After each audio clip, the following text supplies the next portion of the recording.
الحمد لله رب العالمين والعاقبة للمتقين والصلاة والسلام على سيدنا محمد وعلى آله وأصحابه أجمعين ثم ما بعد السلام عليكم ورحمة الله وبركاته.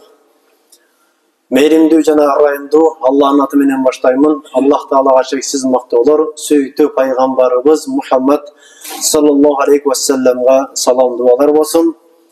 Ал эми өзүбүзгө Аллах Тааланын тынчтыгы, рахматы жана берекеси болсун.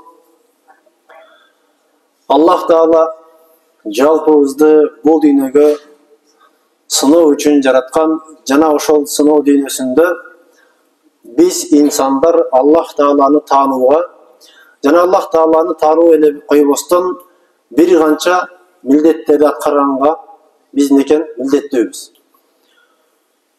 Баарыбыз билебиз, ыймандын, исламдын өзүнүн жеке шарттары бар. Исламдын 5 парзы бар. Ал эми ыйманда канча парз? 7 парз. Анын биринчиси деген ла илаха иллаллах, Аллахка ишенүү. Экинчиси Аллах Тааланын китептерине ишенүү. Үчүнчүсү пайгамбарларга ишенүү. Төртүнчүсү периштелерге ишенүү. Бешинчиси тагдырдагы жамандык, жакшылыкты Аллах Тааладан гана деп билүү. Алтынчысы өлүмдөн кийинки жашоонун бар экендигине, кабыр жашоосу, акырет жашоосу, макшар майдан экен, бул акыйкат. Алтынчысы ошол экен, кабыр жашоосуна ишенүү. Жетинчиси макшар майданында адамдардын сурак жообу болорун экен ишенүү жана түбөлүктүү бейит жана тозок бар экенине ишенүү. Бүгүн биз көңүл бура турган нерсе ыймандагы 6-чы шарт кабыр жашоосуна ишенүү жана кабырдагы акыбалдарга ишенип, бүгүн биз тирүү инсандар эртең кабырга бара турган жанбыз. Ошол кабырга барганга чейин ар бир мусулман адам өзүнүн кабырын нурга толтуруп алганга мүмкүнчүлүгү бар. Кабырын жыргалга бөлүп алганга мүмкүнчүлүгү бар. Демек, бул убактылуу сыноо жашоодо биз сыноо жашоосу бүткөндөн кийинки акыреттин биринчи тепкичи болгон кабырга даярданып алышыбыз керек. عن أبي سعيد الخدري رضي الله عنه قال رسول الله صلى الله عليه وسلم إذا وضعت الجنازة فاحتملها الرجال على أعناقهم فإن كانت صالحة قالت قدموني قدموني وإن كانت غير ذلك قالت يا ويلها أين تذهبون بها يسمع صوتها كل شيء إلا الإنسان لا صاعق. Абу Саид Худри радиаллаху анху айтат, пайгамбар саллаллаху алейхи ва саллям мындай деп айтты: табутка майыт коюлган кезде адамдар ал майытты көтөрүп, желкесине көтөрүп бараткан кезде ошол табуттагы сөөктүн ээси тирүү кезинде жакшы амалдарды кылган салих адамдардын катарында болсо, анда желкесинде көтөрүп бараткан адамдарга ал майыт мындай деп айтат: Коддимуни, коддимуни. Шашылгыла, мени эртерээк алып баргыла кабырга деп көтөрүп бараткан инсандардын шашылуусун, эртерээк кабырга алып барып коюусун майыт суранат dedi. Ваин канат гайру залик, эгерде андай болбосочу, тирүү кезинде жакшы ибадаттарды кыла албаган, нәпсисин алкымын тыя албаган, салих инсандардын катарына кошула албаган инсан болсо, анда ал майыт мынтет дейт: Я вайлаха, о шоруңгургур, айна тазхабуна биха, силер каяка алып баратасыңар мени деп майыт тирүүлөргө карап айтат дейт. Ясмауна саутаха кулла шайин, ал майыттын кыйкырган үнүн бул дүйнөдөгү бардык жан-заттар угат, бир гана адам укпайт экен да. Анткени Аллах Таала бул дүйнө менен акырет жашоосунун ортосуна кылган бизге парда тартып койгон да. Укпайбыз дагы, көрбөйбүз алардычы.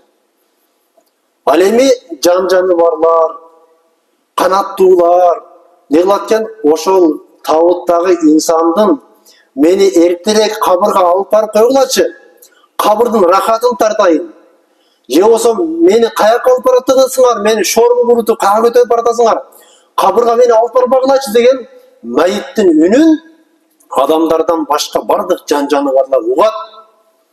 Анткени Аллах Таала инсандардын бул дүйнө менен акырет ортосундагы байланышына эмне кылган? Парда тартып койгон да. Ал эми биз ошол нерсени көрбөсөк дагы, укпасак дагы ошого ишенүүнүн өзү некен? Ыймандан да. Ыймандын 6-чы шарты некен? Кабыр жашоосунун бар экендигине, жана кабырда сурак жооп болоруна, кайсыр инсандын амалы жакшы болуп, сурагы жеңил болсо, анын кабыры бейиштин бир бакчасы болоруна ишенүү. Же болбосо амалы начар болуп, сурагы оор болуп, анын кабыры тозоктун бир чукуру болушуна дагы некен? Ишенүү бул мусулмандын ыймандын шарттарынын бири экен да.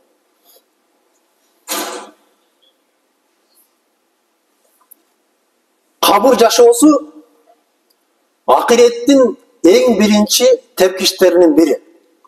Бул туурасында пайгамбарыбыздын сахабалары мындай деп айтат. Kana Osman ibn Affan radıyallahu anhu iza waqafa ala qabrin yabki hatta yabulla lihyatihi.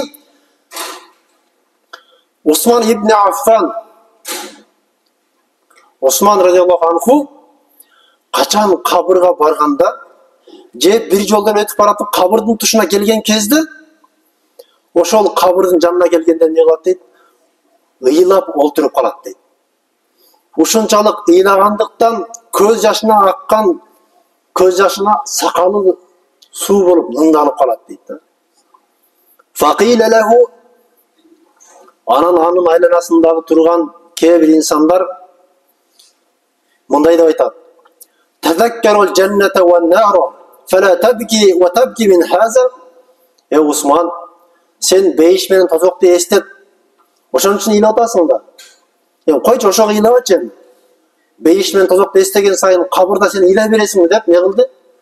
Усман радиаллаху анхуну элдер сооротуп баштады да. Факала инни сами'ту Расулуллах саллаллаху алейхи ва саллям якулу. Анда Усман радиаллаху анху айтат: мен пайгамбарыбыздын мындай деп айтып жатканын укканмын. Иннал кабра аввала манзилин мин маназилил ахира. فإن نجا منه فما بعده أيسر منه وإن لم ينج منه فما بعده أشد منه. Osman radıyallahu anh aytat, men пайгамбарыбыздын мындай деп айтып жатканын укканмын. Чындыгында кабыр акыреттин эң алгачкы башталгыч тепкичтеринин бири деп айтты. Акыреттин эң алгачкы биринчи эшиктеринен. Эгер ким кабыр жашоосунда ийгиликке жетсе, жакшылык көрсө, анда кабырдан кийинки жашоосу ал үчүн андан дагы жеңилирээк, андан дагы жакшыраак болот деп айтты. А эгерде ким кабыр жашоосунда сурак жообу оор болуп, акыбалы оор болсо, анда кабырдан кийинки жашоосу андан дагы оорураак болот деп айткан. Мына ошол пайгамбарыбыздын айткан сөзүн эстеп, мен кабырды көргөн сайын ыйлай берем деп Osman radıyallahu anhu айланасындагы инсандарга кайрылып айтты. Ошондуктан туугандар, кабырга барганда көп байкайсыздар. Эгерде ошол жерде кичине бир мааруза болуп калса жакшы. Эгер мааруза болбой эле калса, кабырда ыйламак өз жакта турсун, кээ бир инсандар кабырга барып ошол жерде жыртаңдап күлүшөт. Кээ бир инсандар ошол жерге барып сигарет чегет. Кээ бирөөлөр ошол жерге барып насыбай чегип аткан, кээ бирөөлөр ошол жерге барып какырынып түкүрүнүп аткан. Үйүңүздөгү сиз мээнет кылып жасаган эң сонун деген мейманканаңыз бар го, залыңыз бар го. Ошол залыңыздын ичине кирип бирөө насыбайын түкүрсө, ошол залыңыздын ичине кирип бирөө сигаретин чегип, залыңыздын сигарет жыттантып салса, же ошол жерге бир инсан түкүрүнө турган болсо, ал инсан сизге Кудаңыз болобу, имам болобу, башка киши болобу сизди кызыктырбайт да. Не кыласыз? Биринчи өчүрөттө уруш баштайсыз. Адам эмескесиң го депчи. Ошо жерде түкүрөсүң дейт да, туурабы? Жок дегенде айнектен наракка чыгып түкүрбөйсүң. А бирок ошол биз коргоп аткан, биз сулуулап сактап аткан ошол мейманканабыз бизге ашып кетсе 50 жыл, болбосо 20 жыл, болбосо Кудай насип кылганчалык бир кыска мөөнөткө кызмат кылып бере турган бир комната да. Ал жерге көп деле жата албайсың да. Ошондой жерди биз кандай тазалап, тактыктап карайбыз дагы, ал эми биз өлгөндөн кийин биздин кабырыбыздын үстүнө, биздин кабырыбыздын үстүнө бизге окшогон тирүүлөр барып алып, үстүбүзгө түкүрүп, ошол жерде сигарет чегип, насвай чегип, гыйбат ушак кылып атса, мына ошол эң жаман көрүнүш да. Ошондуктан экен кабырга барган кезде андай жаман адаттардан сактаныш керек. Мейли ал жерде баян болбосо дагы дүнүйө сөзүнөн сактанган жакшыраак. Күндөрдүн биринде пайгамбар саллаллаху алейхи вассалам бир кабырдын чекесине өтүп баратып, акырын барды дагы бир чырпыкты алып келип туруп, эки кабырга сайып койду да. Анан сахабалар таң калышты. Аллахтын элчиси, бул не кылганыңыз? Десе пайгамбар айтат: "Иннахума ла юаззибани." Бул эки кабырдагы жаткан майыттар азаптарда атат деди. Сахабалар эмне үчүн десе, "Ахадухума юаззибу бин-намила, ва-сани юаззибу бил-адами бил-удми таназзухи мин-ал-баул." Ал кабырдагы эки кабырдын ээсинин бирөөсү тирүү кезинде гыйбат ушактардан, бекерчи сөздөрдөн тыйылбагандыгы үчүн ошол сөздөрдүн азабын тартып атат деди да. Ал эми экинчи кабырдагы инсан болсо тирүү кезинде зара ушаткан кезде ошол зарасынан сактанбагандыгы үчүн азабын тартып атат деди да. Демек, некен пайгамбар айтат: "Мен кабырда дейт, сейдигине сактанбагандан оорура азапты көргөн жокмун" деп айткан да. Зарадан сактанбагандык кабырдагы азаптардын эң чоң болот деген да.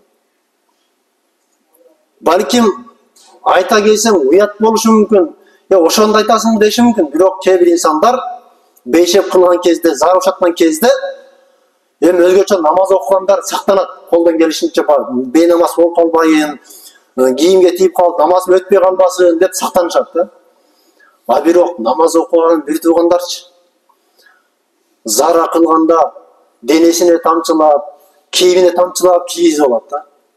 Мына ошентип зара кылып, зарасынан сактанбастан денесин, кийимин зара кылган бойдон кийип жүргөндүн өзү некен? Ага кабырда азап болуусуна себеп болот экен да. Буга чейин билбей жүргөндөр мындан ары зарадан сактаныш керек. Ал эми өткөн күндөр үчүн Аллах Тааладан кечирим сурап тооба кылыш керек. Себеби бизге тирүүлөргө мүмкүнчүлүк бар.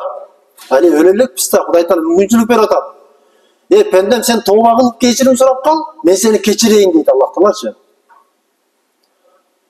Ал эми биз эртең деп жүрүп кабырга барып калбайлы да туугандар.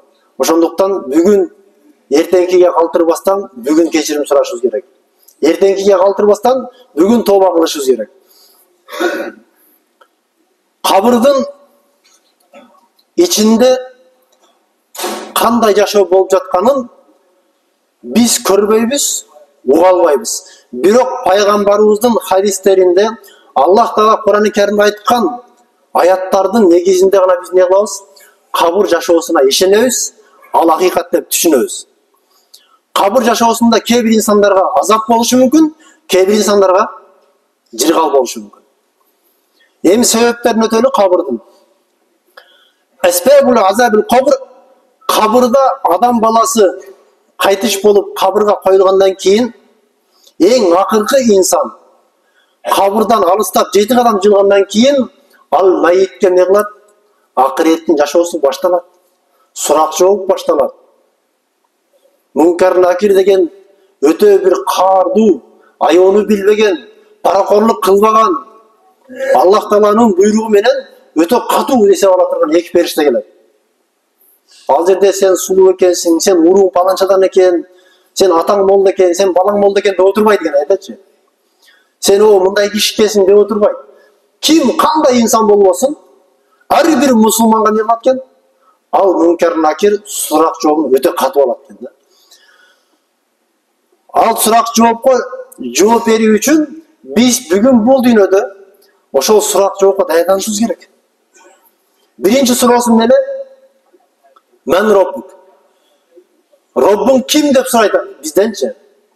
Роббуң Алла деп жооп бериш үчүн бул дүйнөдө биз Аллах Тааланы таанышыбыз керек. Азыр Алланы улуктап бериңизчи деп чекеден сурасак, Аллах Тааланы улуктагындан көз качабыз да. Аллах бар, Аллах улук, Аллах жаратуучу деп 5-6 кыра сөз менен не кылабыз? Аллах Тааланын улуктугуна биз өзүбүздүн акыл шепте токтоп калабыз да. Ошол үчүн экен бул дүйнөдө Аллах Тааланы көбүрөөк жакшыраак таанып, Роббуң ким деп сураган кезде Роббум Алла деп жооп беришибиз керек. Экинчиси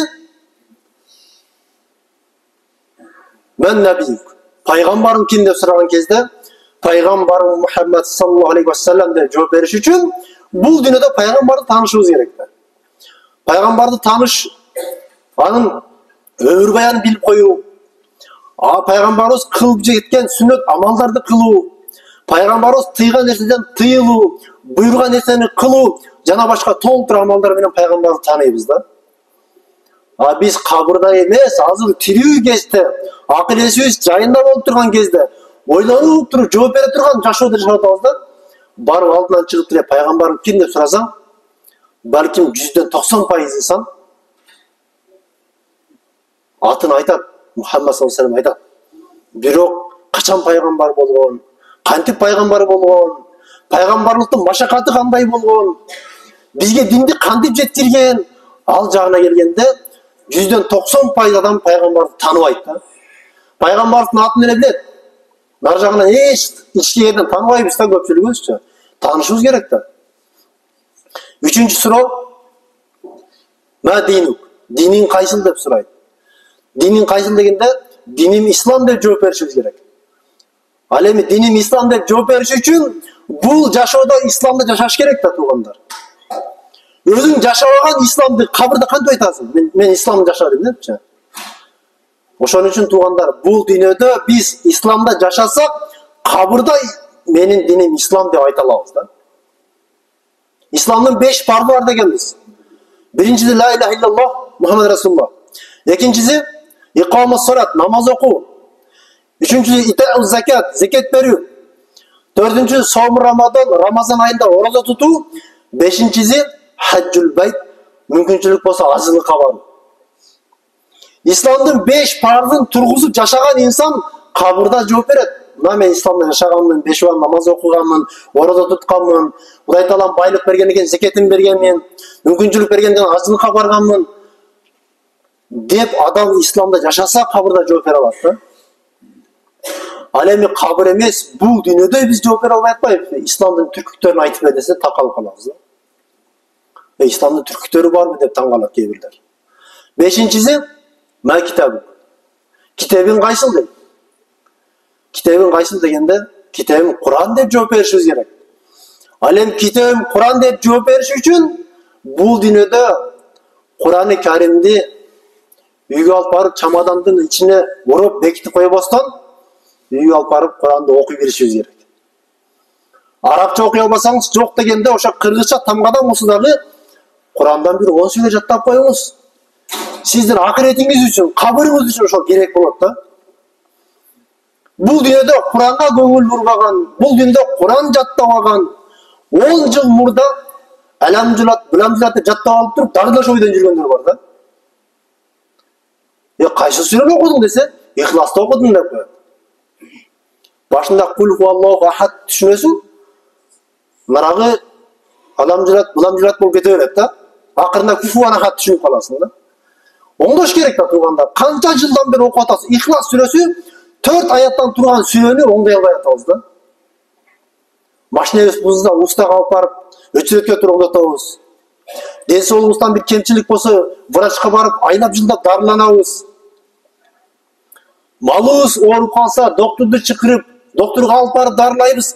Бирок биздин ыйманыбызга, акыретибизге нур боло турган биздин Кур'ан-ы Каримден турган 4 аятты жаттап алып, мага болот ушу деп жүрөбүз да. Жок турган болбойт, үйрөнүш керек да. Аллах Таала мүмкүнчүлүк берип атпайбы бизге? Өмүр берип атат, акыл эс берип атат. Укпадактагы бир жөнүнө жеткирип атат. Мына канчалаган даватчылар келип атат, канчалаган дамлалар келип атат. Айтып атат, Кураныңарды оңдогула, намазыңарды оңдогула, даратыңарды оңдогула деп айтылып жатса деле, биздин болгонубуз ушу деп коюп жүрөбүз да. Тууган, биздин болгонубуз ушу деп сиз жер кепеде жашасаңыз, эч ким унчук албашы мүмкүн. Менин болгон ушум деп машина минбестен жөө жүрсөңүз боло берет. Менин болгонум ушу деп катын албай бойлоп жүрсөңүз эч ким унчукпашы мүмкүн.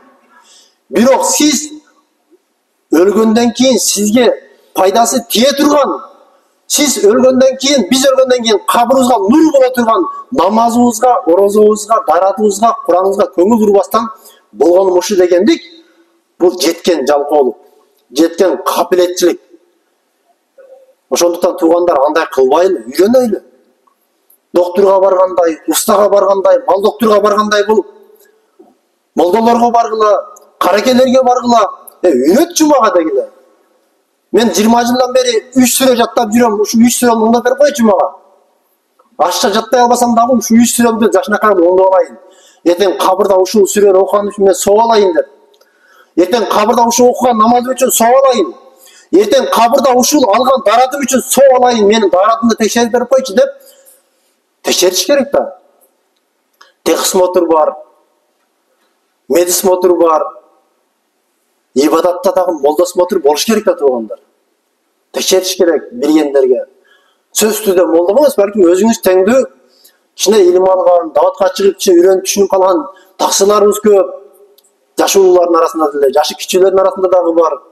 Ошолорго кайрылып не кылыш керек туугандар? Аракет кылып үйрөнүш керек. Антпесек эртең аттин кылганда кеч болуп калат да. Аттин кылгандан пайда жок эртеңчи. Эртең кабырга баргандан кийин кеч болуп калат. Ошондо жума күнү айтты эле, сүрөңөрдү оңдогула деп айткан болчу, даратыңарды текшертпе деп айткан болчу, намазыңарды текшертпе деп айткан болчу. Ошондо көңүл бурбаптырмын, көрсө мен даратым чала турбайбы, намазым жарабай жүрүптүр. Көрсө менин кыраатым начар, менин кыраат эмес, кыраат дегенде биз кооз окуган айтабыз да. Кыраат кылбай эле коюңуз. Куранды махражы менен окуганды үйрөнүп алайлы. Кыраатты каракелер кылсын, окуп жүргөндөр кыла берсин. Биз кыраатты келтире албасак дагы жок дегенде кул хуаллаху ахад, Аллаху сомад, лам ялид ва лам юлад ва лам якул лаху куфуан ахад деген ушул сөздөрдү так окуганды үйрөнүп алайлы. Ал кырааты менен окуганды каракелерге бере, ошолор сонун окусун, укулукту кылсын. Биздин укканыбыз укулукту болбосо дагы окуганыбызды тамгасын чыгарып алайлы. Биз үчүн ошол керек да туугандар. Ал эми кабырда адам баласы кээ бир көңүл бурбаган ошол ушакчылыгынан айынан, зарада сактанбагандыгынан айынан, жана ошондой эле Курандан бир аятты айткан кезде, молдолор айта берет деп жийкеп койгондуктан, бизде бар ошондой туурабы? Муну кылба, буну кылма деп айтып атсаң, чекеде турган өзүнчө мурдун жиригендер бар да. Ушу молдолор айта берет депчи. Ошентип Курандан мурдун жүзүн буруп, мурун чүйргөндөр. Жана намаз убактысында азан айтылганда намазга турбай уктагандар. Бул жерде уктагандар деп айтканы себеби мусулмандын бардыгы намаз окуйт. Ошол гафилетте уктап калгандыгы үчүн кабырда азап болуп калат да. Эгер биздин арабыздагыдай болуп, вообще окуй койгондорду билгендечи, булар айтмак да. Намаз окуй койгондар деп элечи. Бул айткан кишинин түшүнүгү боюнча мусулман адам 5 маал намазды ар дайым окуйт. Болгону кээде чарчап куптанды окуй уктап калышы мүмкүн. Кээде чарчап баңдап уктап калышы мүмкүн. Ошол уктап калгандыгы үчүн кабырда азабы болот деп атат да. Ал эми вообще намаз окуй койгондорду билгендечи бул айткан киши. намаз окугула, окубасаңар кабырда азабы оор деп катуураак айтмак экен да. Ошондой эле сүткордук, риба кылуу, зына кылуу, адамдарды жалган айтып күлдүрүү, адамдарды жалган айтып акысын жөө, мына ушулардын баары эмне экен? Кабырда азап болуусуна себеп болот экен да. Ал эми кабырда жыргал дагы бар туугандар. Кабырда рахат дагы бар. Кабыр бейиштин бир бакчасынан да болушу мүмкүн, тозоктун бир чукуру да болушу мүмкүн деген пайгамбарыбызчы. Кабырдын нурду жана жыргал бейиштин бакчаларынан болуш үчүн адам баласы бул дүйнөдө Аллах Таала тыюу салган нерселерден тыйылса, буйруган нерселерди убагында аткарса, жана көзүн, тилин, эки буттун ортосун сактаса, ошондой эле мүмкүнчүлүк болуп турган кезде башка инсандарга кайрымдуулук кыла билсе, мына ошол инсандын экен кабырынан нур болот. Түндөсүз туруп тахажжуд окуса, кабырга нур болот. Түндөсүз туруп Куран окуса, кабырга нур болот. Жашыруун садака берсе, ошол дагы кабырга нур болот. Садака жария дейт. Адамдардын баардыгы пайдалана турган ачык садака берген болсо, ал дагы кабырга нур болот. Кабырга нур боло турган нерсе бул дүйнөдө Аллах Таалага жага турган, Кудай уруксат берген, адамдарга пайдасы тие турган ар бир иш экен кабырга нур болуп берет экен туугандар.